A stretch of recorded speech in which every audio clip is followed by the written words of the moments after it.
I was just reflecting on how important right now Latino joy is and how we need to see that. That's part of our resistance. And I feel like the visual really like came from that place and that intention. And it's something that brings me a lot of pride to know that like my art and my advocacy can meet in a space that has a lot of significance for me, but may also resonate with my community.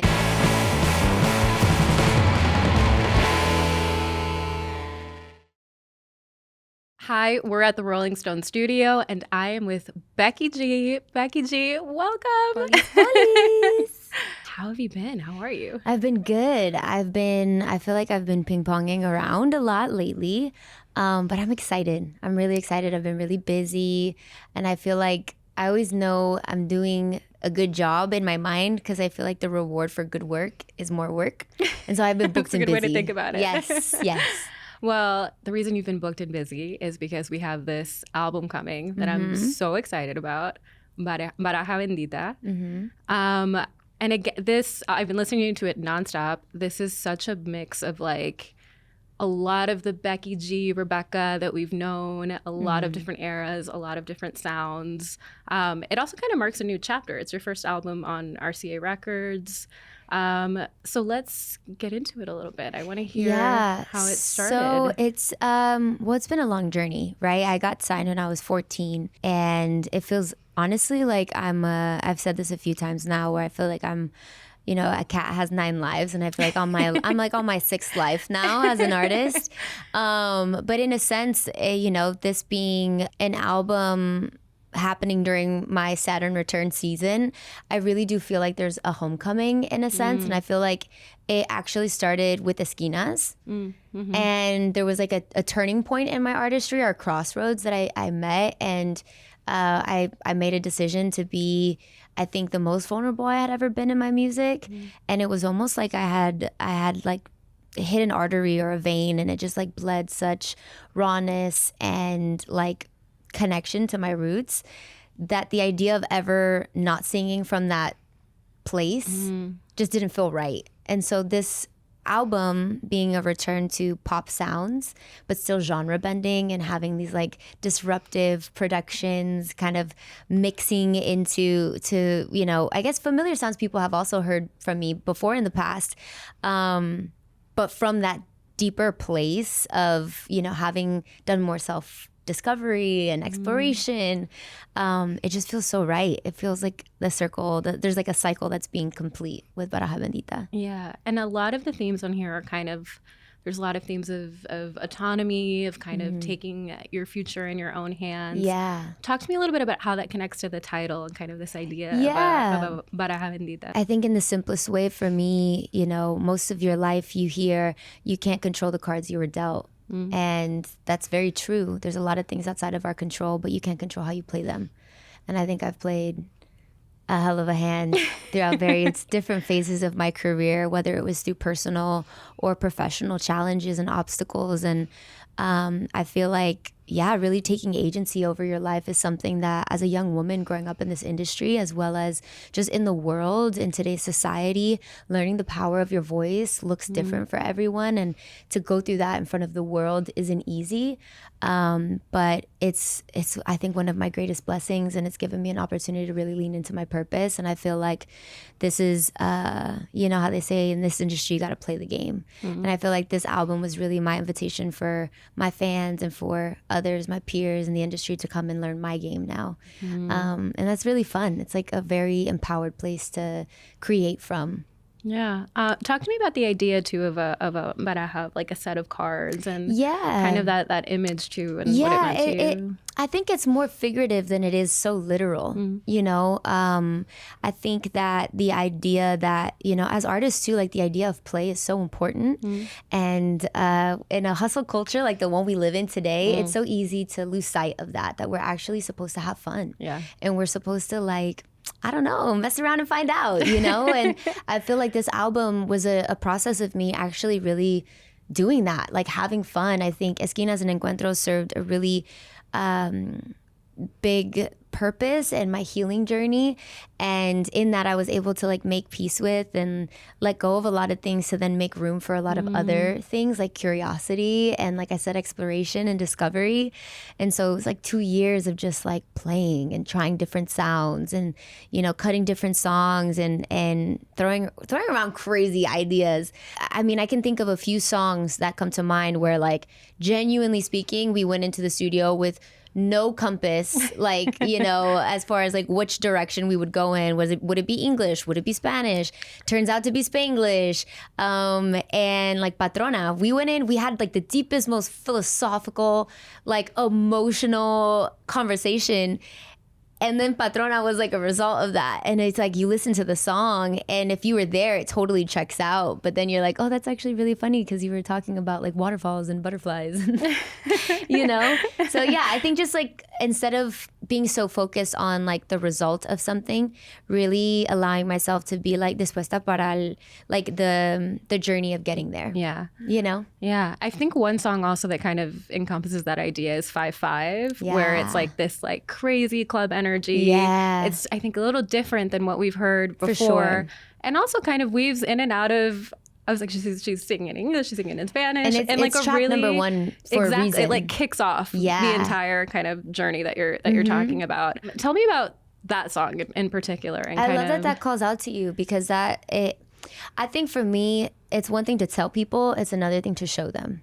And I think for a long time, I have expressed my pride for who I am and where I come from and, you know, the history to my last name and the blood that runs through my veins. But I think it's another thing to just actually do it and own it. And I feel like in this music, you can really feel that. And 5-5 being the song that kicks off the album, it's like I can do it in English and in Spanish. This is me, this is Spanglish, you know, and it's self-explanatory and it's fun. Yeah, I love that song. It's such a fun, like, it's like I such feel a like summer vibe. It's such a, and it's just, and sometimes it could be just a vibe. Yeah. You know what I mean? But I really do take a lot of pride in the fact that it does have like deeper meaning for me. Yeah. But it also is just like, I don't know, it was just a fun night, you know? I walked in, I was 5'5", but it's in. Like, it's just such a vibe. It's a little bop, for sure. And then I do want to ask about sort of the switching back and forth. I think sometimes we're sort of used to hearing one artist, especially if it's a bicultural, bilingual artist. Mm-hmm. This is their era where they're, you know, really into, you know, we've seen it with crossovers before. Like, they're going to make an English album. They're going to make their Latino album.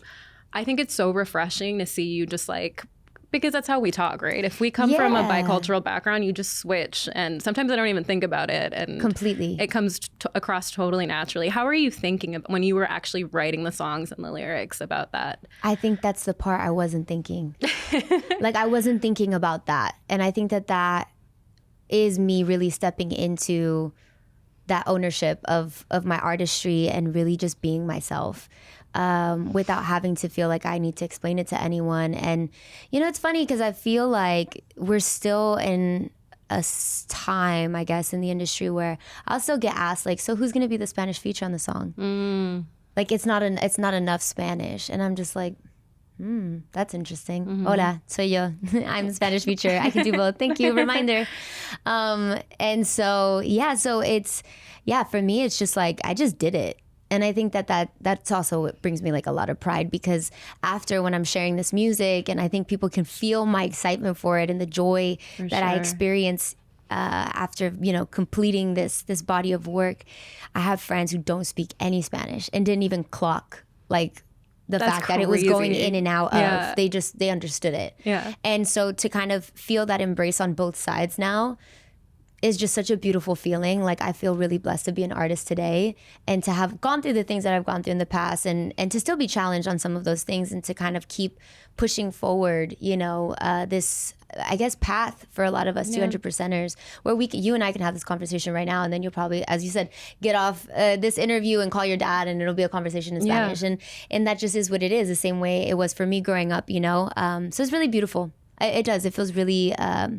it embodies something really important to me. Yeah, even in the sounds and the production too. I love that there's like a freedom with like genre. There's like a bit of everything. Yeah. Like 5-5 is like a crazy club, like banger. Fusion of sounds, for sure. But then you have like a merengue on here. You have like a bachata Mal tiempo, moment. girl. Like No, and you know what's funny? As soon as you were saying that, I was thinking of Mal Tiempo, because for me, like, even if you see the production team behind it and how the song started as one thing and then the final result, like the different versions of it that we had to get to for it to really feel like, okay, this is both sides of me coming together. It was a process, but it was so worth it. It was so worth it. And I feel like that is a thing that is so important for us artists, you know, is to really like lean into our essence and our identity. I think trends are fun, you know, but they come and go. But what doesn't, you know, come and go is something that you can be proud of 20 years from now and be like, wow, like you look back at it with pride, you know? Yeah. And then you have I was just talking to our photographer, Maria, about the video for Epa. Thank you. And it's so cinematic. It's so reflective of all of this Chicano imagery, of all of this Mexican culture. You have like a Valentina moment, which I was dying over. Our lovely queen Valentina. We love her. Tell me about just putting that video together, because again, it feels like part of this like stepping into that authenticity, into really embracing everything that you grew up with. I'm so happy you bring it up, because I feel like if you look at the album, right, it's all me. And that was something that I think I was really presented with an opportunity here to work on my greatest collaboration yet, which is beckyg with Rebecca. And I feel like beckyg came to be to save Rebecca, but now in this season, it's like Rebecca gets to also be a part of that too.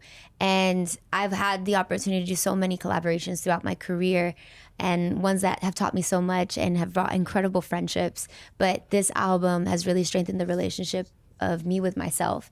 And I think that when I hear Epa, I think of that studio session, another really deep conversation taking place there. And there was like an urgency in the beat that I was hearing that it almost sounded like sirens. It felt like a calling. And I was just reflecting on how important right now Latino joy is and how we need to see that. That's part of our resistance. And I feel like the visual really like came from that place and that intention. And it's something that brings me a lot of pride to know that like my art and my advocacy can meet in a space that has a lot of significance for me, but may also resonate with my community. And I think where we shot it and who we shot it with, shout out to Olivia, our director, who was down for all my crazy ideas, and who also pushed me, you know, as well. I was like, what do you mean I'm gonna be in a parking lot doing yoga poses, singing? She goes, trust me, I think it's gonna be so sick. And I was like, okay, cool. What if I brought a sledgehammer and we just, you know, did a little something, because hot Latinas melt ice. And she was like, I love it. So it was just like literally like this really cool, fun process of us like just being like, yes, and then this, and then this. And then when the ice breaks, like just you feel the explosion of this joy and this freedom. And literally the lyrics in Epa are like, vamos a bailarnos las lluvias, you know, like we are the people who dance in the rain. There's no such thing as raining on our parade. We love it. The rain is a blessing, you know? And so, yeah, I don't know. That song means so much to me. And to see it also means so much to my fans, I think is really all I could ask for, you know, as an artist. Yeah. What was having Valentina like? Oh my God. I can't get over her every time I see her. I just feel like it was so iconic, like so iconic. And I remember being on set. It was like one of our final setups. And she was in the corner. She was like fanning herself. She's like practicing the speech. And I remember we like closed the set and I was like, don't worry, you're going to kill it. It's going to be fine. But we're also like, now we're pressed for time because it's the end of the day. And anybody who shot a music video knows. You have like your dream shot list and then you start little by little cutting things and then you're fighting and then you're like, are we going to make it? Are we going to make it? And I was like, this has to be perfect. This is her moment. This is how we open the music video. And oh my God, she absolutely killed it. It's so good. Oh, the dress had me gagged. I was like so obsessed. There's also moments on here that are really vulnerable, like Te Va a Doler is one that really stands out. Talk to me about writing that song, because it's so personal. It's also like a very different kind of sound. You know, it's funny. I've actually played with bachatas in the past. Yeah. So for me, it didn't feel like a stretch at all. And I think as far as like being like a genre bending artist, and obviously we're like storytellers at the end of the day, you know. So playing with all of those things, I think was really important to me. And I think that there's like one thing I think we channeled a lot in this album was like this almost sense of like melancholia that's kind of like nice because like Epa, for instance, feels celebratory and it feels like joy, but obviously like it comes from a place of pain as well, you know, and our community is hurting right now. Or you have a Te Va Doler, which like you want to dance, but you're like low-key kind of talking shit, and I love that. Or you have like a perreo triste, which like, no, estamos perreando en la discoteca, but at the same time, like I'm thinking about him, but I'm dancing with him, and then what's gonna happen, I don't know. Like I literally remember talking about this with everybody in the studio about how I love that at the end of the day with this album, it's like even if we're crying in the club. Like we're outside, we're having fun. So I don't know. I feel like, yeah, every song was made from that place of like, yeah, this is just me. This is it. In addition to your own album, there's some other big collaborations coming. I need to ask you, because you guys have been teasing it, this Selena Gomez moment with Benny Blanco. Yes. Tell me everything about this song. I mean, it's just everything. I was Gomezes reunited. No, oh my God, the Gomez girls finally, yes. Oh no, she's the sweetest. And I've known Benny for so long now, which is crazy. And I remember the day we went into the studio. Again, no intention set, just kind of like, let's create, let's see what happens. And I remember like, I feel like it was a few weeks after, like the song was like so stuck in my head, and I literally would wake up like la la la la la la la la la la la, and I'd walk around my house and then I'd text my manager Ben, and then I'd hit Benny and be like, okay, so what are we gonna do with the song? What's gonna happen with the song? And it just continued to unfold, and I think we all like we're just like there's something here. And I remember hearing Sel's verse on it and hearing our voices together was so surreal. And then we shot our music video, and it was so wild because I shot the Epa music video around the same time. Literally, it was like a 3-day span where we had shot the Epa music video, and then we also did our music video. And so we were like at El Mercado, and then we're also in the Santee alleys, and like everybody's like, damn, Becky's really out here, what's going on? Like we want to know the tea. And I was like, I can't say anything. Busy. I really can't say anything. Booked and busy. Yes, but the best part was like, even though I know eventually everyone's gonna know what's going on, and I can't wait to share that with them when that time is, and that time is now, finally, which is awesome. How did you know from the beginning she was going to be on it? Like when you were talking about it with Benny, was that always the like idea? I said, when we first went into the studio, we didn't have like a song in mind. We didn't have anything made. Like I think we did like 3 ideas that day. Yeah. So I walked away not really knowing like what was going to happen. Yeah, which is kind of like the magical part about the process, I'd say. And when did she when did you kind of find out that she was going to get involved? So early on. Yeah, I think it was like once we knew like this was going to be like a little cumbia vibe, it was like, you got to get your Chicana girls on it for sure. Oh my goodness. Yeah. I can't wait. I'm so excited. Yeah, I know your fans have been counting down for it. In addition to that, you also just recently announced you're going to pop in on a couple Carol G shows at the Tropi tour. And you and Carol have also had like such a great relationship. Also 2 Gs. Also 2 Gs, I know. Connected. There's a theme in my life, and I love that for me. Tell me a little bit about how you're feeling supporting Carol on this mega tour, and also just having been her friend for so long. I mean, I feel so proud, and it's like it's so cool to get to do what we do, but it's even better to get to do it with other people who really understand what goes into it, and who also have an appreciation and a gratitude towards it that I think is sometimes hard to relate to, you know. And I look up to her in a lot of ways, and I'm the big sister in my family, and I know she's like the baby sister in her family, so there's this like really beautiful dynamic as we've grown up together, I think, where I've gotten to just like learn so much from her, and she's just been so like giving and I would say like really open to just kind of being like, let me show you the ropes, girl. Like this last Coachella was really, really cool to see her in her process of building that first ever Latina headlining show. And, you know, that's a heavy crown to wear. It's a very heavy crown to wear. And I think she absolutely killed it. And that was one of those things where, like the Benny and Selena song, I knew what was coming, and I knew that very soon we'd be announcing that we'd be going on the road together, and that I'd get to be a special guest on some of the tour dates. And I just couldn't wait to share that with our fans too, because I think they can definitely feel that there's like a genuine appreciation for one another, and a deep care and love. Yeah. Did you see that she announced her album? Yes, I did. Too? Yes, girl. I mean, our fans are going to be fed.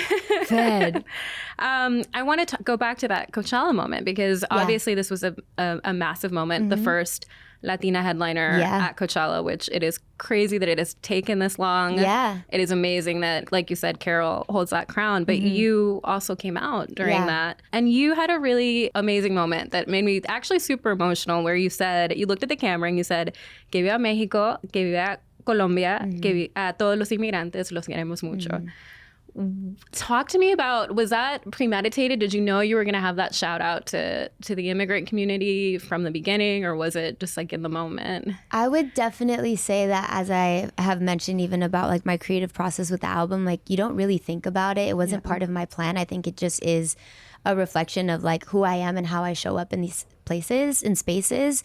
And it was definitely one of those things where, for me, as somebody who has gone to Coachella now a few times, who has the key to the city and has gotten to meet the people, the real Coachella, and know that this isn't just a festival. And a lot of, you know, the people who work the festival and who are cleaning up after every single night are nuestra gente latina. Entonces, I felt like, what better moment than right now? Like, here we are. And also, like, for Carol too, like, she's an immigrant. Like, this is an extension of my love for the community and our love for the community. So it just was like a beautiful moment that kind of happened, to be honest. And it felt so connected to your own Coachella performance too, where you did like an amazing tribute to kind of everything. It was like the debut of Casa Gomez. And it was like, you know, I was there. It was the debut of Casa Gomez. And for me, what was really cool about the concept of that was like, you know, I think in our culture, what I appreciate so much is that sharing is such a big part of it. And even when it's like last minute visita, like everyone's welcome, you know, there's always something to eat, there's always a drink that will be offered, you have somewhere to sleep always, you know. And I think that Casa Gomez was like a safe space to create on stage, where I was able to let my fans in and then also invite so many collaborators. And that was the kickoff of finally opening and sharing the Música Mexicana journey that I was about to unfold publicly, that I had already been working on, you know, for some time. Again, it's just like everything, instead of looking at things like an era, I stopped thinking about it in eras. Now I'm just like, this is an expansion of me. It's an evolution of me, you know? So as far as like my essence, I feel like that never changes. And I'm really proud of that. And one thing I also wanted to talk about was, you've recently worked on a piece with us. For our American Icons issue, which was an issue kind of celebrating different parts of America, and kind of looking back at 250 years of the country. And you really beautifully spoke about, you wanted to talk about the immigrant workforce and why Latino laborers are such, the headline is like, immigrants are the bedrock of our nation. Absolutely. Tell me about wanting to give that a spotlight, because you could have talked about anything on the planet, and you chose this very specifically. I think about how, you know, there's so many like Latino artist icons that came before me, that, especially Latina, like female icons that, you know, very beautifully have continued to build this bridge for so many of us to proudly stand on their shoulders and continue to push forward. But I think for all of us, like, none of this would exist without the ones who came before us. You know, that first generation that had the courage to leave everything behind. And I think that's sometimes the misconception that people have about immigrants. Like, you know, that it's always bad where they come from. Like my grandparents, you know, they came from nothing in Jalisco, Mexico, and traded that to come here. But they also loved their pueblitos, and they loved them. They had a great life. So it wasn't that there was a worse or a better. It was just kind of this opportunity that they wanted to lean into to give more to the future generations. And that's something that I don't take lightly at all. And I very proudly stand on the shoulders of my 4 grandparents who all had the courage to do that for themselves and for their children, and result the grandchildren and now great grandchildren, you know. So to stay connected to that, I think is really important and really beautiful. I actually just did a song with Carlos Santana. I want to talk about this. And it's called Mi Gran Amor.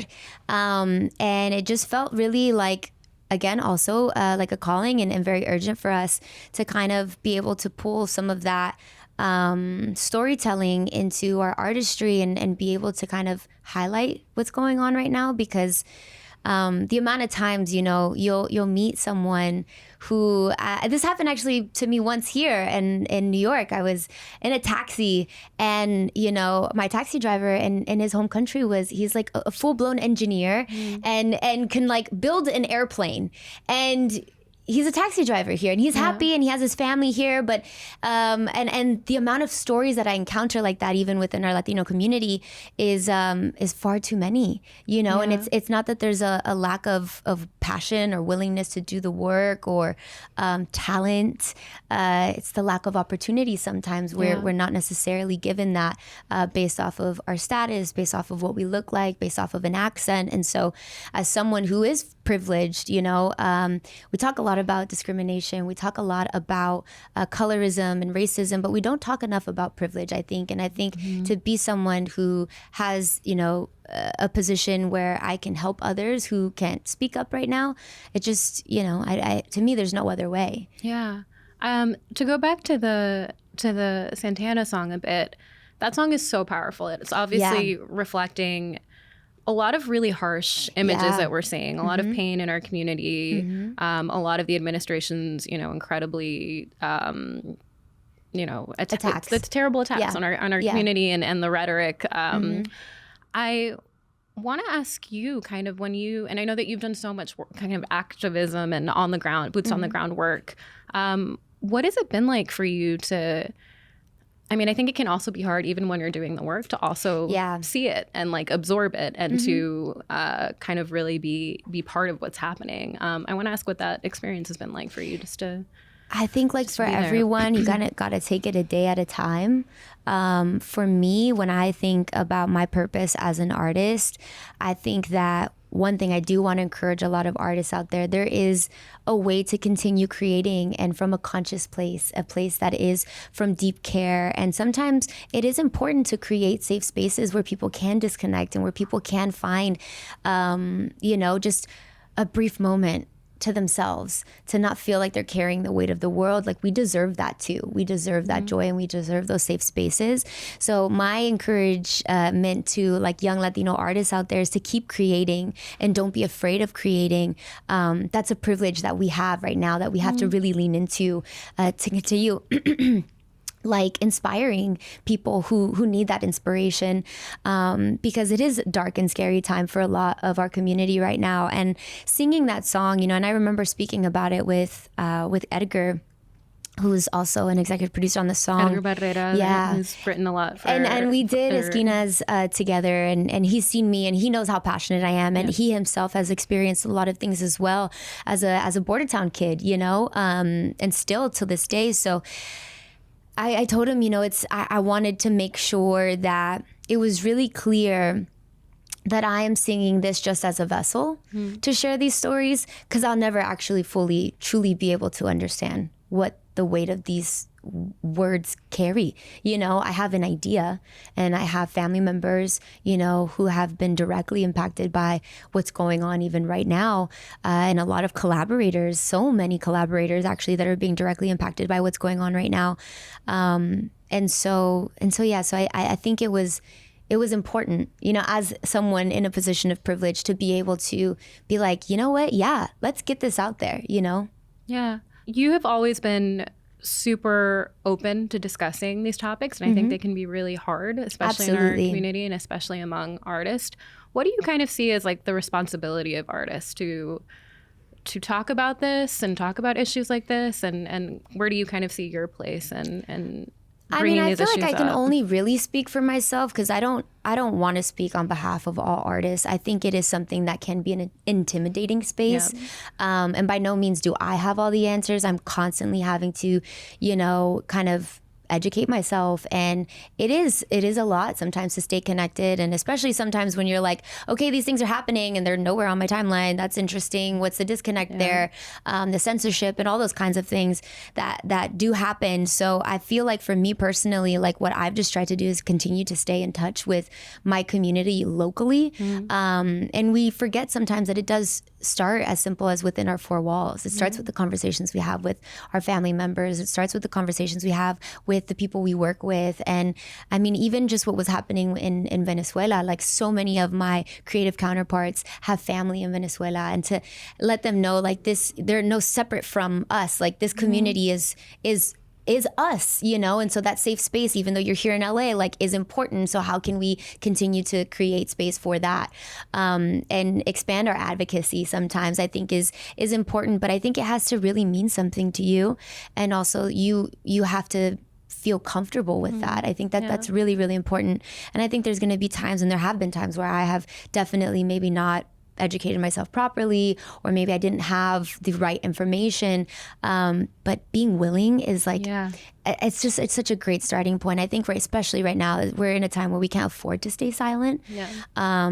Especially for someone like myself who was born here. Like I said, I have rights and I have privileges that a lot of my creative counterparts do not have. And so being able to lean into them for me is that is a part of the responsibility that I proudly step into. Yeah. And I think throughout your career, we've seen you, when you had your podcast too, you were so unafraid to touch on issues that were taboo in the Latino community. You were talking about colorism. You were talking about so many things that people kind of shy away from, or don't always have like the tools to talk about. I would say that's most of the time. Unfortunately, within our community, that's what it is. We're as a community, I think the taboos have kind of kept us at a much slower pace than we could afford to be at in such an urgent time right now when it comes to the conversations around all of those topics, But I would also encourage people that it's never too late. It's never too late to open your mind. It's never too late to learn something new.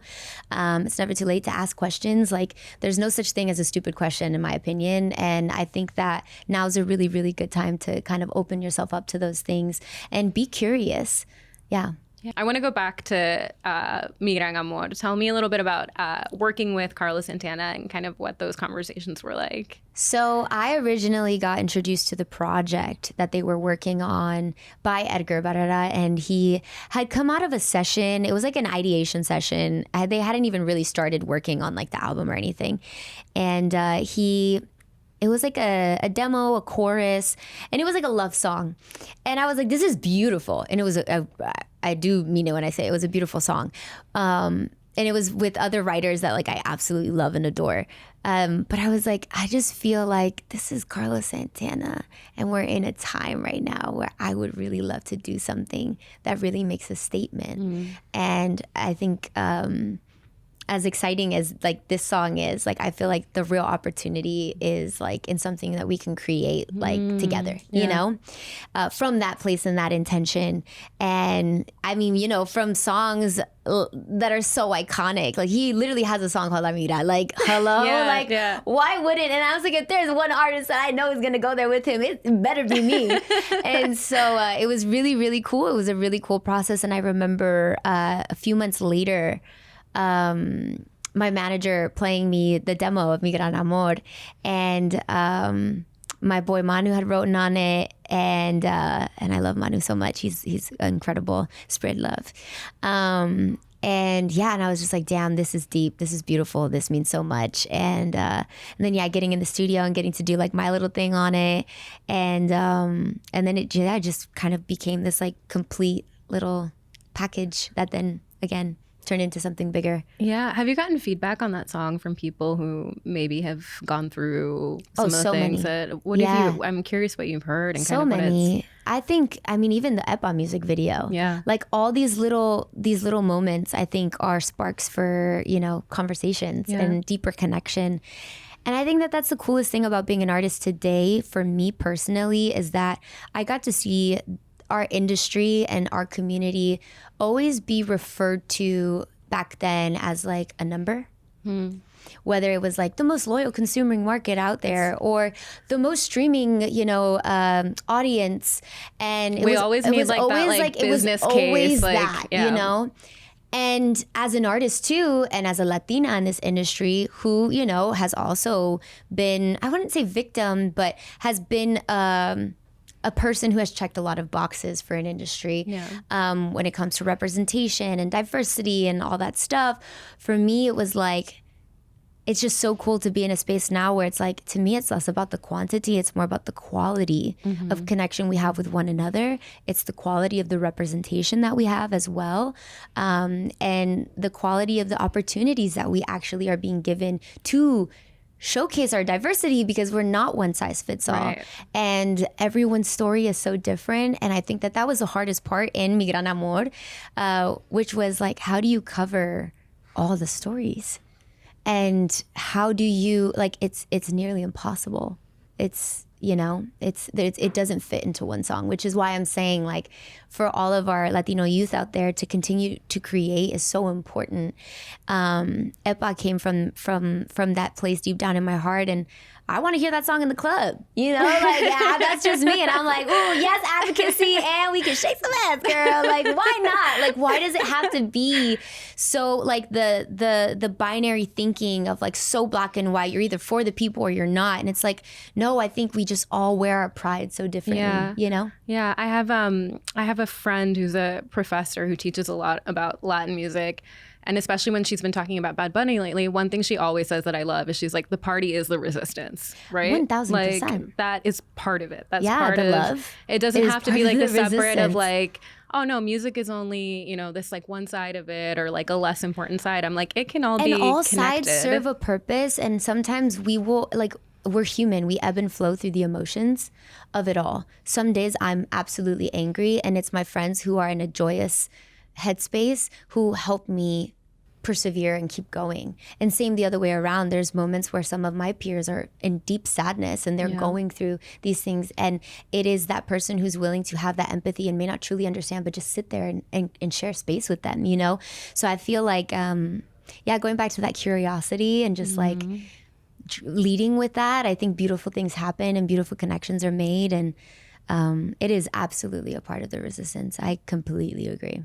And then I want to ask too, one thing that you said is like, again, like in the Latino community, the stories are so different, right? There is kind of this misconception sometimes of like, it's the same story, it's the same, you know, pattern, but it is incredibly different. Kind of in terms of what's happening right now in Latin music with your peers, with Carol, with Benito, with people, so many people that you've worked with.